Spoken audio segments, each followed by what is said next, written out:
La première fois que j'ai fait de la moto, c'était un peu comme la première fois que j'ai fait de la mobilette quand j'avais 14 ans.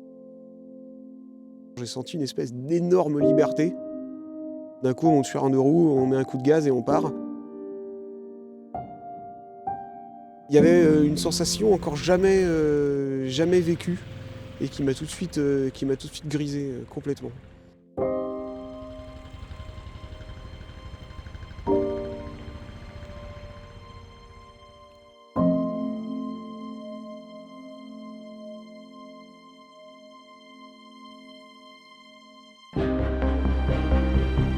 Je crois que ce qui m'a donné envie de racheter une moto après 5 ans sans bécane, c'était ça me manquait trop en fait. Ça me manquait trop et cette idée de vouloir repartir vraiment de manière simple, c'est-à-dire que ouais, j'enfile mon blouson, je mets mon casque et c'est parti.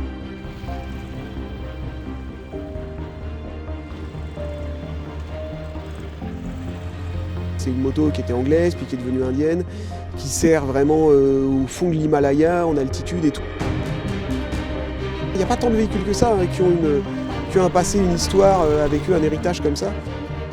Se mettre au guidon d'une Royal Enfield, c'est un peu faire partie de cette histoire, de ce mythe.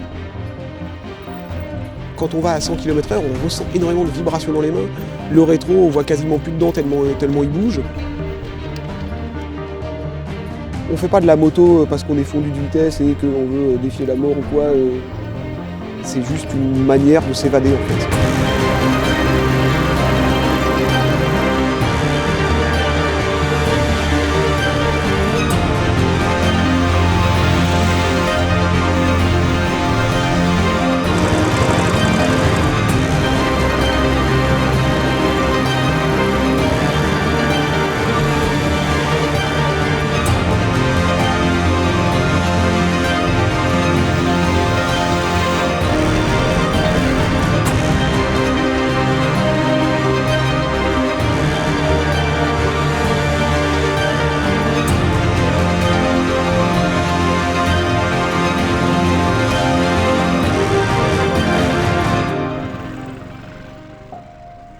On vit les choses plus intensément, on peut dire. Les moments agréables, les moments de plaisir, on va les vivre bien plus fort. Et puis au contraire, les moments difficiles, on va les vivre bien plus fort aussi.